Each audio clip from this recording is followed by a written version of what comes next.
Hello, my name is Austin, and this is Go Access, a YouTube channel dedicated to access in higher education and disability rights. Today is Friday, so I'm going to be pulling different stories relating to disability and giving you an overview of what's happening in the world of disability. I wanted to start with Twitter, where Why Disabled People Drop Out is trending on Twitter. People with disabilities are sharing their stories of why they dropped out of college or university.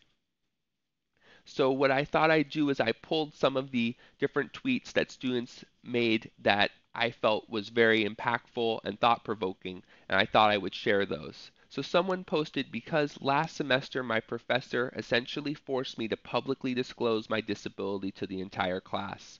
And I think that's a big reason why people with disabilities feel uncomfortable in the college classroom sometimes, is that professors don't respect a student's privacy and end up talking about their disability or asking inappropriate questions when they shouldn't. I've had that happen to me before with when professors would ask, do why do you with your cerebral palsy, bringing up things like, what do you take anti-seizure medication? One professor asked me in a course, and I think that those things being asked in front of the rest of the class is inappropriate, and really the professor should try to just let the student share, but not overly question them about their disability or asking any particular medical questions. Another one relating to respecting privacy is because professors still think that non-technology laptops, cell phones, and classrooms are a good idea, without considering that those with accommodations will have to out themselves and justify their use of technology. This is another one that I've experienced too, because I had as one of my accommodations use of a laptop in the classroom. And I remember a professor saying that I could not type because it was going to impact his lecture. And I think it's important, and what I ended up doing, that was one of the only classes that I actually had to use a note taker because I couldn't actually type. And I've had other classes where I was the only one with a computer because everyone else was not allowed to use one. And I think it does kind of out students with disabilities who need technology as part of their accommodation. And I think it's something that, professors should consider. At the same time, I do understand why they're saying no technology because they don't want students to be distracted. But I think a better way is for the professor to walk around the classroom and make sure that everyone is focused.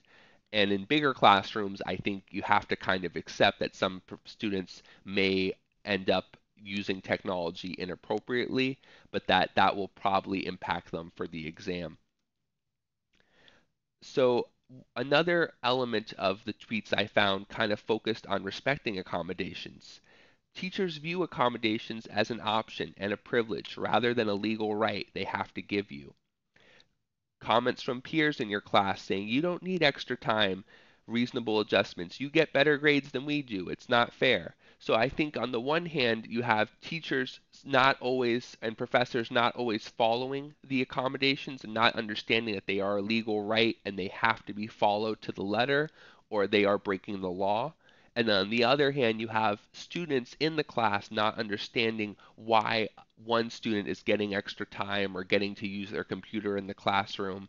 And there's kind of that disconnect of why the student needs the accommodations. But you have to trust and understand that for a student to have accommodations, they've had to have testing done by a medical professional to show that they have a disability and that the accommodation is necessary for them to succeed academically. So it's not something that they should really be judging the student on. It's something that is needed for that student and should really be respected. I thought this tweet was very interesting regarding feeling unsafe on campus. My first semester, a campus cop came to class. I asked what would he do if a student couldn't respond since I'm deaf, so out of line of sight means I wouldn't be aware. He looked me in the eye and said, "Just remember to comply." I felt unsafe since. I think that kind of highlights the disconnect sometimes when it comes to campus policing and them not being aware of the best practices when working with a student who's on the spectrum, working with a student who's deaf, and taking into account those things.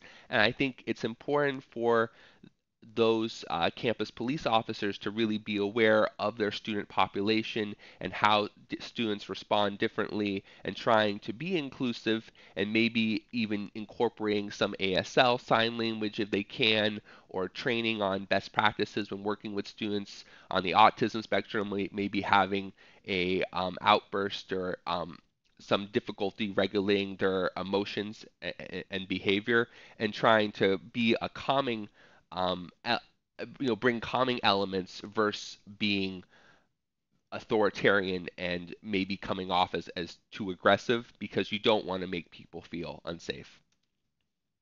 So switching gears, I also wanted to note that Donald Trump walked back statements from his staff. Now he is including funding for Special Olympics and says there will be 8 million in funding. Previously, his administration was going to cut almost all the funding for Special Olympics, so I think that is a big win. The bad publicity forced him to reverse course, which is great. There's also been a lot of blowback recently from college admission scandals.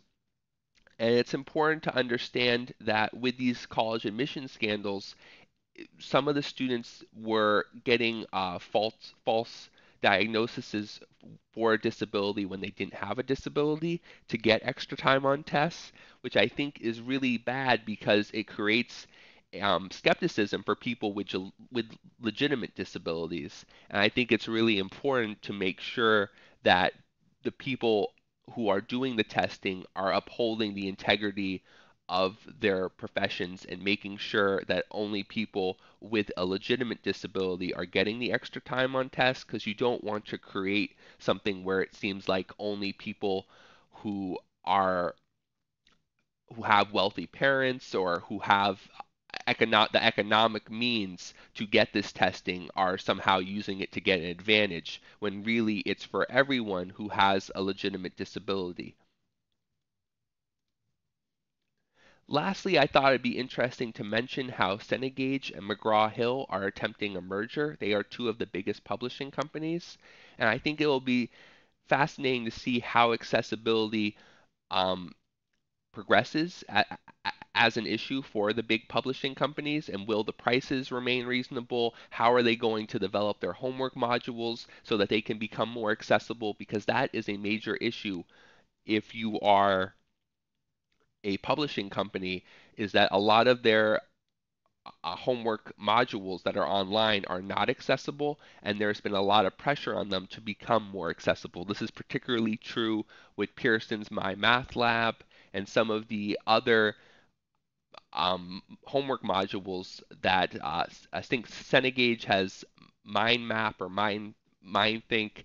There are a lot of them where the accessibility is not fully fleshed out yet for students using a screen reader, and they are working now to really make sure that they have captioning for all their videos, that they're accessible for screen readers. So it's kind of an interesting space to watch, because I think more colleges and universities are considering putting in an IT plan that will not allow the purchase of inaccessible technology in the for classroom use, because at the end of the day, the college and university is liable.